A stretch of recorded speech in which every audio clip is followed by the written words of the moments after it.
Olá, sejam muito bem-vindos ao Multi Entrevistas. Aqui neste espaço a gente conversa com lideranças, gestores e empreendedores que fazem a diferença. E no programa de hoje vamos conversar com Bruna Guzmão, empresária no ramo da beleza. Bruna, seja bem-vinda. Muito obrigada. Tu não nasceu empresária, né? Não nasci. Tem uma jornada por trás e esse programa tem esse objetivo, né? Não mostrar só o palco, só o resultado. Também mostramos, né, o resultado, mas principalmente os perrengues, como é que foi a jornada. Tu nem nasceu no Rio Grande do Sul, né? Não nasci no Rio Grande do Sul. Eu vim pra cá com 6 para 7 anos de idade, mas eu sou nascida em Maceió, Alagoas. Vim porque o meu pai foi transferido para fazer o doutorado em São Leopoldo. E aí vim junto com ele, a família toda veio e a gente se estruturou muito no Sul e acabamos ficando por aqui. Não tem como não amar o chimarrão, o churrasco, É verdade, né? é verdade. Lá em Maceió, o pessoal não se refresca na beira do mar tomando mate. É verdade. Aqui, né, tem o meu amigo e parceiro Guri de Uruguaiana, que tu já deve ter visto, né? Sim. Ele tem essa piada, ele diz que a gauchada vai na beira da praia, naquele solão, se refrescar com o mate. Mas aí se adaptaram ao Rio Grande. Nos adaptamos. E colégio, seguimos por aqui. Seguindo a vida na escola normal. Em que momento tu começou a trabalhar? Na verdade, nós viemos na época do colégio, né? Eu tenho 2 irmãs mais velhas e, na verdade, 3 irmãos, mas o meu irmão continuou morando lá, ele já era um pouco mais velho. Viemos, estudamos e aí quando meu pai finalizou o doutorado, ele voltou. Só que como a gente já estava muito ambientada aqui, ele ficou indo e voltando. Então a gente ficou nessas, ele ia para Maceió, ficava 2 meses, 3 meses, voltava. Mas nos adaptamos muito bem, por incrível que pareça, eu não sinto falta assim, das praias, eu gosto muito do Sul. E finalizando o colégio, então eu entrei na faculdade de Direito. Tenho a formação em Direito, que é totalmente diferente da área que eu atuo hoje, mas uma formação que me ajudou muito. E trabalhar mesmo, eu comecei a trabalhar desde o primeiro semestre da faculdade, com o direito. Então, trabalhei desde o primeiro semestre até o último semestre, foram 7 anos de faculdade, e trabalhei durante todo esse tempo na área do direito.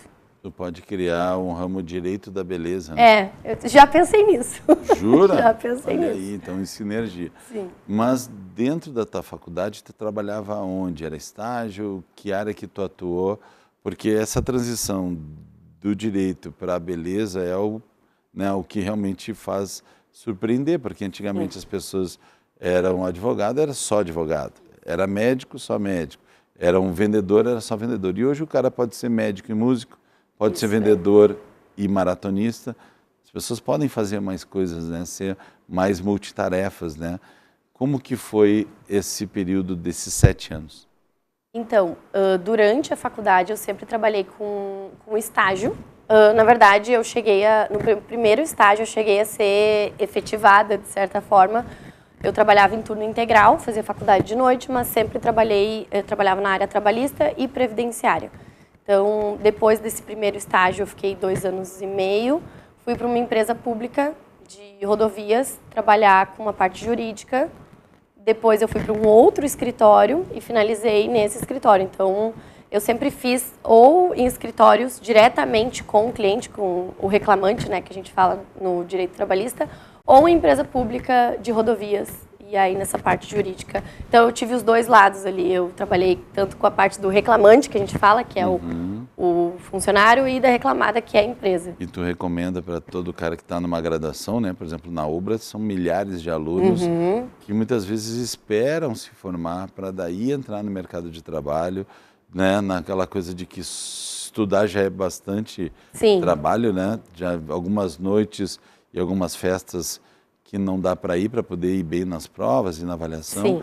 Mas é possível, então, tu conseguir um bom resultado trabalhando junto, fazendo, e de repente tudo vai do zero de novo. Tu sai desse ramo, como foi a transição? Eu aconselho muito, né, a questão do trabalho. Eu acho que a experiência que tu tem trabalhando na prática não se equipara a nenhuma outra experiência. A faculdade vai te dar toda a teoria e embasamento que tu precisa para entrar no mercado de trabalho, independente da área, mas acho que a experiência prática, ela abre o mundo, assim. Então, eu aprendia muita coisa na faculdade que eu só fui entender mesmo na questão da prática. Essa minha transformação para a área da beleza, Hoje, eu olhando para trás, eu vejo que foi uma coisa até natural. Hoje eu não consigo me lembrar do momento que eu falei assim, não vou trabalhar mais com direito, vou trabalhar com a área da beleza. Porque no final da minha faculdade, eu fiz as duas coisas ao mesmo tempo.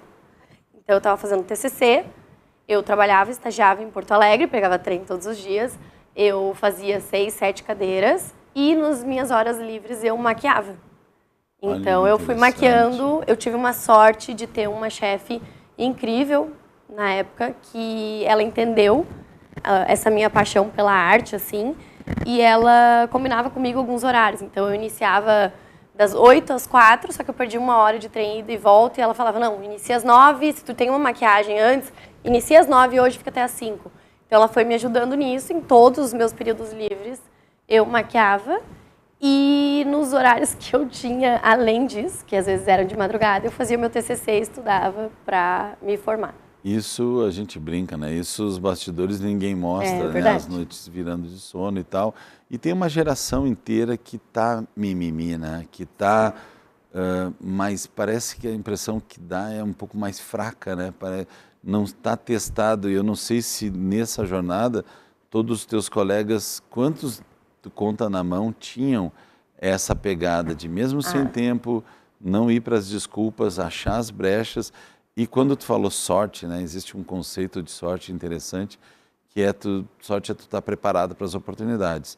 E nesse caso apareceu uma pessoa, tua chefe, que enxergou isso em ti. Sim. E o mundo está cheio de líderes e de chefes querendo ajudar as pessoas a realizar os seus sonhos. Porque tem uma hora que o cara já realizou os sonhos todos dele, sim, ou está entendendo que se ele ajudar o funcionário, o colaborador, o parceiro, daí depende da forma que chama em cada empresa, quanto mais o empresário ajuda a criatura, mais ela ajuda a empresa, mais o resultado vem. Então, o ajuste de 1 hora que a tua chefe entendeu a tua pegada, fez com que tu chegasse, né, na transição. E a partir daí, que momento foi que tu deu o peitaço? Foi no final da faculdade. No último semestre da faculdade, eu decidi... Eu sempre fui muito pé no chão, assim, então...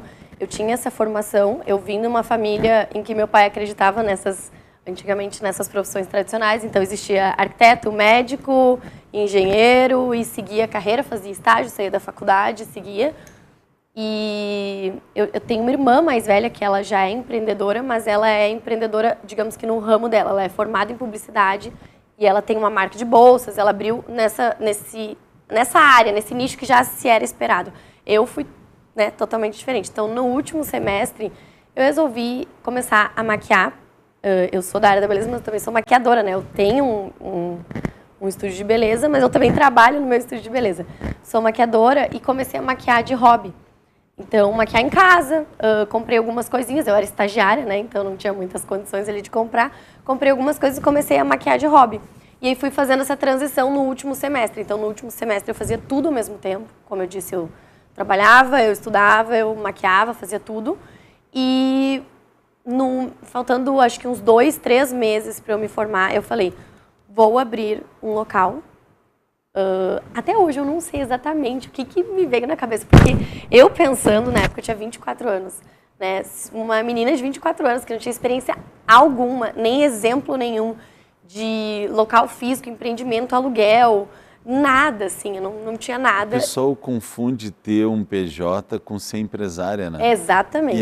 E a história mostra, pelo menos no Sebrae, que a maioria das empresas não dura os primeiros 5 anos, quiçá o primeiro, porque tem uma inspiração, mas não tem a gestão, né? Isso aí. E confunde muitas vezes o PJ com o PF, né? Comunsíssimo, a pessoa ganha, não consegue pagar as contas, quando vê, tem que voltar para o mercado de trabalho porque não teve esse estudo, né? Não fez uma faculdade ou um curso específico. Mas justamente essa inspiração que tu teve, como que foi a resistência da família? Porque se o teu pai queria uma filha advogada e quiçá ajudou nesse período... Sim, claro. Ele pagou a minha faculdade durante esses 7 anos. Foi particular? Foi particular. Como que ele foi comunicado? Então, eu maquiava em casa, né? Eu maquiava de hobby na casa dele, morava com os meus pais. Quando surgiu essa ideia de vou realmente profissionalizar um pouco mais o que eu amo, porque eles viam que eu amava, todo o meu tempo livre, que era pouquíssimo, eu passava consumindo materiais, vídeos, enfim, da área da beleza, da maquiagem. O meu pai, ele de início, ele achava, acredito que ele achou que eu não ia levar muito adiante. Ele achou que, é um hobby, é uma grana extra, enfim. Minha mãe me apoiou desde o início. Desde o início ela falava, não, abre, vai, tenta, vai dar certo. Ela brinca que ela é bruxa, que ela já via que ia dar certo, que eu ia para essa área. E o meu pai, mesmo ele tendo essa relutância, ele vem de uma família de artistas. Então, assim, hoje ele sabe que o fruto não cai longe do pé, porque o meu pai, ele é professor de universidade, aposentado hoje de comunicação, se formou, fez doutorado, pós-doutorado, mas o meu pai, ele é um artista nato. Ele pinta, ele desenha, ele constrói coisas de madeira, eu tenho tias artistas plásticas, então, assim, eu na verdade, foi uma herança dele, então, mesmo que ele tenha essa relutância, ele entende que a minha veia artística veio da família dele. Tem que fazer um dia um vídeo, ele pintando um quadro e tu pintando um rosto. Ele desenhando um rosto, porque daí fica bem o DNA claro ali. Só muda o material, tela, o rosto, mas o resultado é incrível. E aí, como empreender nessa área? Como conseguir crescer? Eu acho que essa, com certeza, é a parte mais difícil, né? Eu acho que trabalhar com o que se ama, eu digo que é muito fácil, porque se torna menos maçante o dia a dia, mas o empreender e o que vem junto com esse empreender, que é difícil. A questão do empreendimento, quando eu abri, eu pensei, não vou abrir um negócio só pra mim, não faz sentido eu abrir e ter lá o meu local de maquiagem, porque senão eu continuo atendendo na casa dos meus pais ali, eu criei uma salinha, eu fiz uma reforma, eu virei de cabeça para baixo a casa deles, mas consegui uma salinha ali. Então eu pensei, para eu sair daqui e compensar, eu pagar um aluguel, eu preciso colocar mais gente para trabalhar. Então o meu início, meu pensamento inicial foi, vou colocar mais gente para me ajudar a pagar o aluguel, para eu poder ficar com a grana do que eu estou maquiando e assim vai. E essa parte de contratar mais gente que eu não imaginava que seria tão difícil assim. Liderar, contratar, achar pessoas, né, dispostas a trabalhar, achar pessoas parceiras, achar pessoas, né, que trabalhem com os mesmos valores que tu. Então essa com certeza foi a parte mais difícil. E como é que foi quando tu literalmente começou a trabalhar? Tu estava sozinha, equipe, teve que recrutar. Qual é o teu time hoje? Hoje nós temos mais de 20 profissionais trabalhando, 20 colaboradoras, né? Já que não é microempresa. Não. Mas nós iniciamos, eu tinha uma sócia na época, iniciei com uma sócia, eu fazia maquiagem, ela fazia cabelo, e era só eu e ela. Não tinha recepcionista, eu era faxineira, recepcionista, a que servia o cafezinho, a que agendava, a que maquiava e a que maquiava para ela. Então foram 7 meses, eu e uma sócia, e um pouquinho antes, umas 2 semanas antes da pandemia, ela resolveu sair, bem no inicinho. Aí a gente vai ter que dar uma pausa para o break, porque tu fez uma pausa dramática. Veio a pandemia, depois tem enchente, tem muita coisa que a gente vai ver que mostra o quanto de resiliente, né, um empresário tem que ter. Vamos voltar daqui a pouco, o Multi Entrevista faz um breve intervalo.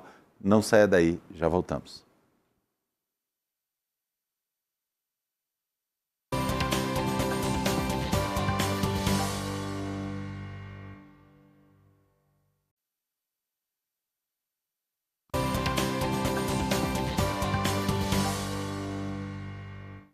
Estamos de volta com Multi Entrevistas e a gente continua falando com a Bruna Guzmão, empresária no ramo da beleza, advogada, que decepcionou os pais, mas conseguiu, né? Tem gente que não consegue passar por essa fase do jogo. O pai e a mãe não querem, às vezes só lá no final da vida, frustrado, pensa por que eu não fiz o que eu amava, né? E fazer o que gosta. E conseguir ganhar a vida com isso é o desafio e é o sonho de muita gente que tu está vivendo esse sonho, mas o sonho tem pandemia, tem sócia saindo. Como foi? Então, sobre a questão do meu pai hoje, eu falo, ele é meu fã número 1, né? Ele não entende nada de maquiagem, mas qualquer pessoa que parar na rua e perguntar de mim, ele vai falar, não, minha filha é a melhor maquiadora que existe, melhor salão de beleza. São Leopoldo. Sobre a pandemia, enfim, como eu estava dizendo, eu tive uma sócia por 7 meses, então, e eu era estagiária antes, né? Então eu basicamente parcelei tudo que eu podia ali para começar a dar um peitaço. E com 7 meses de sociedade, assim, no início não tinha nem nome, era num prédio, as pessoas ainda não conheciam. Essa sócia acabou saindo, não teve muito um aviso prévio, assim, ela saiu. E umas 2, 3 semanas depois veio a pandemia, estourou a pandemia. Eu lembro que 2 dias antes, quando se falava do tal do coronavírus, mas as pessoas não levavam tão a sério, né? Elas não perceberam o quão sério era, até a gente ter que parar tudo. E 2 dias antes eu estava agendando clientes para a formatura, que foi no dia que parou tudo. Então eu atendi algumas pessoas chorando, com medo de que não iam se formar, de que não iam conseguir fazer nada, e eu pensando, acho que muita gente pensou no início, não, 2 semanas a gente vai ficar parada, 1 mês no máximo, e foram aí acho que 2 anos, né? E nesse meio tempo eu estava sem sociedade, com várias parcelas, num local novo, num empreendimento novo, sem saber como empreendia, e sobrevivemos, né? Olha aí, esse detalhe. Tem algumas imagens que depois o pessoal vai estar colocando ao longo da entrevista, do salão, dos negócios. Opa, já não precisa, já pegaram. Já é agora, né?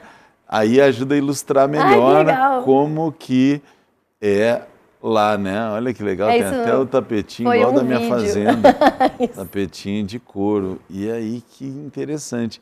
E tem a vida digital ali, né? Temos um ring light para conseguir transmitir. Qual é o teu diferencial lá? Tem tanto salão de beleza do mundo, olha isso. Esse foi o segundo, nós estamos numa casa maior. Isso aí é um curso que eu dei de automaquiagem em turma. Palestrante, minha concorrente. Que tal? Eu gosto muito de dar aula também sobre maquiagem, enfim. Mas esse era o segundo. Quando iniciou a pandemia, eu estava num prédio bem menorzinho. E aí, nesse meio tempo, ainda teve uma questão que o proprietário colocou essa sala à venda. Nossa. E ele não me avisou. E ele só me avisou quando eu já tinham pessoas interessadas em comprar. Então, eu ainda tive... Esse é o lugar novo, ó, essa é a casa nova. Um terraço lindo, eu sou suspeita. Mas eu fui me mudando, fui obrigada a me mudar. Depois eu vi que realmente foi a melhor coisa que aconteceu. Porque daí pra frente... a gente foi só crescendo. Isso é um vídeo que fala sobre uma rotina que eu tive 19 atendimentos num dia. Nossa então senhora. Comendo, e o maridão tocando, dirigindo motora. Internos, noivas, eu sou bem especialista em noivas, então a gente abrange esse público. Pois então, como é que é maquiar uma noiva dentro de um quarto de hotel de hobby e ela chorando? Como segura a maquiagem? Já inventaram um jeito da noiva não chorar? Ainda não. Ainda não inventaram e acontece com muita frequência da gente estar maquiando e chega a surpresa do noivo e ela começa a chorar desesperada e a gente tem que parar a maquiar. Tem até alguns memes na internet que falam sobre isso. Da maquiadora parada esperando enquanto a noiva chora, com um pincelzinho na mão, assim. Mas não inventaram ainda nada. E ver o noivo antes do casamento dá azar? Não, acho que não. Eu já tive várias noivas que viram, inclusive eu tive uma noiva poucas semanas atrás que enquanto ela estava se maquiando, ela estava ali com um noivo conversando junto. Que inferno a vida desse cara, se for pensar, né? É um alerta, nem porque nem no casamento ele vai conseguir se vestir sozinho, né?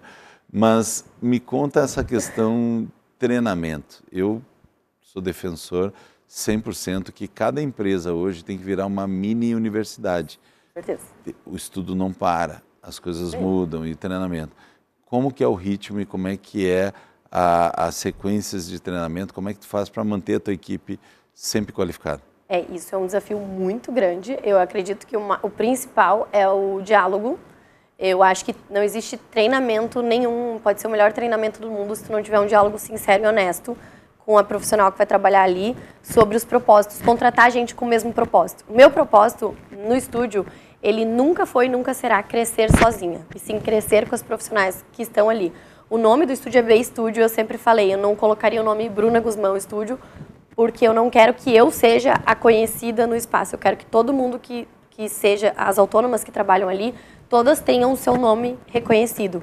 Então, acho que conversando com elas e explicando para elas entenderem o propósito, não só do estúdio, mas ajudar elas a chegarem no propósito de vida delas, alcançar as metas delas, eu acho que delas é maior do que qualquer treinamento. Claro que a gente foca em treinamentos sempre, a gente tem reuniões, a gente tem treinamentos, a gente tem mentorias. Eu já fiz muitas mentorias, pretendo fazer muito mais. E tenho hoje uma gerente que me ajuda também, né?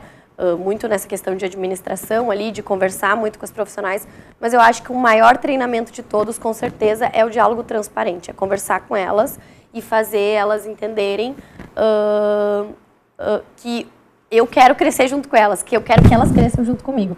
Porque eu acho que salão de beleza é visto como um lugar naturalmente intimidador, né? É um lugar que as mulheres algumas mulheres vão se identificar com isso.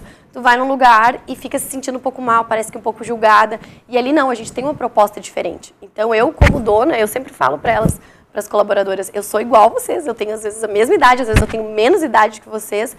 E a gente quer o mesmo objetivo, a gente quer a mesma coisa. Eu quero crescer com vocês e não sozinha. Então, eu acho que esse é o maior treinamento, é conversar com elas e fazer elas entenderem o que eu quero e não que eu não quero ser aquela dona de salão que manda. Não, eu quero crescer, eu quero trabalhar, eu quero ganhar minhas coisas, conquistar junto com elas. E como que tu faz para trazer os clientes, né? Porque nada do que tu falou funciona se não tiver cliente. Como é que é o mundo de hoje para trazer o lead, para trazer a indicação? Como que o pessoal chega, de onde que vem a tua receita? De início, né, como eu iniciei sozinha, era realmente do boca a boca. Eu não era do Instagram, do marketing. Até hoje eu me esforço muito para ser um pouco mais digital, mas eu sempre fui do trabalhar duro e fazer aquele trabalho mais bem feito possível porque eu acho que o maior marketing hoje é o boca a boca. Nunca vai deixar de ser. Então, tu pode ter o melhor Instagram do mundo, se a cliente sentar na tua cadeira e tiver uma péssima experiência, ela vai contar para as pessoas e essas pessoas podem olhar o Instagram belíssimo, mas elas não vão ir lá. Então, eu acho que o marketing principal, com certeza, é esse. E, desculpa que eu esqueci a última parte da pergunta. A questão de onde que vem teus clientes, além do boca a boca. Hoje, como é que eles mantêm? Ele é recorrente? Sim. Hoje a gente tem uma cartela bem grande de clientes muito fiéis, porque nós temos um diferencial dos outros salões de beleza. O nosso conceito é justamente B-Studio, atendimento personalizado. Não é só na nossa fachada, a gente realmente tem esse conceito do atendimento personalizado e humanizado. Eu acho que hoje em dia, com tanta inteligência artificial, tantas tecnologias e tanta robotização, eu acho que o maior marketing ainda é o atendimento humanizado. A gente trabalha principalmente com eventos, né? Então, são com momentos muito importantes na vida, especialmente das mulheres, porque é o nosso público-alvo, mas o casamento, a formatura, a prova de toga, o chá de bebê, são momentos muito importantes, únicos. Então, as clientes, elas se sentem importantes porque a gente trata, elas são importantes, elas realmente são importantes para nós. Então, isso acabou gerando, de início, uma curiosidade, né? O que seria esse atendimento personalizado, o que seria esse estúdio que foge do centro. Nós somos um dos únicos salões, assim, realmente com estrutura grande, que fugimos do centro. Então, nós estamos localizados num bairro, claro, numa avenida que é movimentada, mas eu nunca tive a proposta de ir para o centro. Escapou da enchente. Escapamos da enchente. O centro foi atingido. O centro foi extremamente Quais atingido. serviços hoje tem lá? Nós temos todos os serviços da área, praticamente todos os serviços da área da beleza. Maquiagem, cabelo, produção, né, que é o nosso forte, maquiagem, cabelo, mechas, unhas, massagem, spa dos pés, ofurô, todos esses tipos de coisas nós temos. Focamos muito em cursos também, a gente tem cursos profissionalizantes de maquiador, cursos de automaquiagem, cursos profissionalizantes para manicures iniciarem, para cabeleireiras iniciarem. Então, que nem tu tinha dito, eu acho que a nossa ideia realmente também é se transformar numa mini universidade para a área da beleza, né? Porque muita gente que começou não teve essa oportunidade de aprender, né? Foi aprendendo na marra ali, assim como eu. E hoje a gente quer criar essas oportunidades para que as pessoas aprendam de uma forma um pouco mais tranquila, digamos. Bacana. A minha mãe foi maquiadora, quando era também lourinha, nova e tal, ela fez e até hoje ela fala com saudosismo, que era da Helena Rubinstein, que ela fazia, e ela fazia maquiagem em várias pessoas, ela exatamente viveu isso, só que ela se arrepende de não ter continuado, ela literalmente um momento mudou, teve por N fatores mudar. Sim. E isso lá atrás, né, há vários anos, a mãe está com 70 e tantos. Não posso falar a idade dela exata, né, tô brincando, mas a mãe em seguida fala isso. O que vai ser o futuro desse ramo? Eu acho que a área da beleza vai expandir cada vez mais. Eu acho que a gente Mas é uma pergunta técnica, se expandir para o lado bom ou ruim, porque já estamos vendo que muita gente perdeu a mão. Sim, sim. É que eu acho que tem esse... Hoje nós não trabalhamos ainda com a questão da harmonização facial e tudo mais. A gente trabalha mais com a área... desarmonização. Isso acontece muito. Mas sabe o que eu acho? Que ultimamente essa questão da harmonização tá vindo de novo, que bom, para um lado mais natural. Eu digo pela maquiagem. A maquiagem, a gente já teve uma época que era muito forte, uma maquiagem muito forte, muito rebocão. Hoje as mulheres já estão indo para uma era mais natural. Então, em questão de expansão, eu digo de profissionalizar as profissionais, vai ter muita gente entrando nessa área, já tem muita gente, porque eu costumo dizer que a área da beleza passou da época em que era uma área, talvez na época da tua mãe, em que as pessoas tinham muitas incertezas em continuar por questão totalmente financeira, né? Talvez não era uma profissão tão valorizada, era uma profissão que às vezes muitas mulheres que não tinham opções, não tinham condições, se tornavam maquiadoras, se tornavam manicures. Hoje não. Hoje a área da beleza, muita gente se forma e entra na área da beleza. Muita gente larga os seus empregos para se tornar da área da beleza.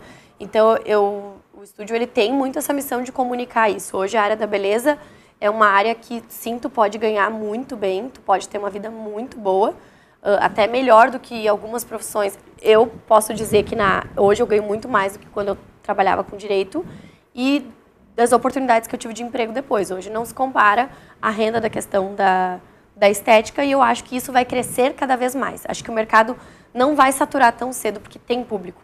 Tem mulher, tem gente, tem homens também hoje em dia. Então tem muita gente que consome, né? O brasileiro, principalmente, a gente consome muito a beleza.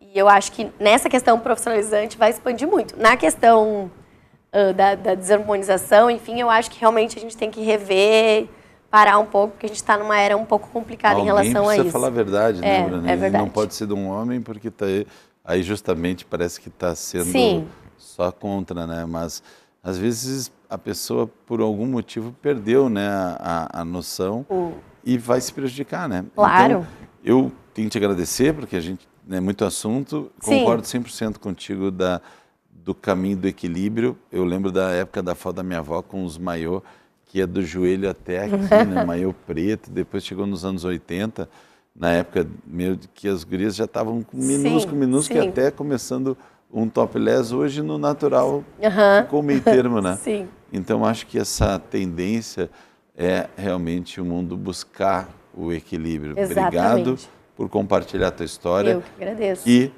provavelmente vai inspirar mais pessoas. O Multi Entrevistas fica por aqui. Se você gostou desse conteúdo, compartilha com mais pessoas. Se você não assistiu ele ao vivo, ele serve para muita gente. Vai lá e compartilha e até o próximo programa. Muito obrigado.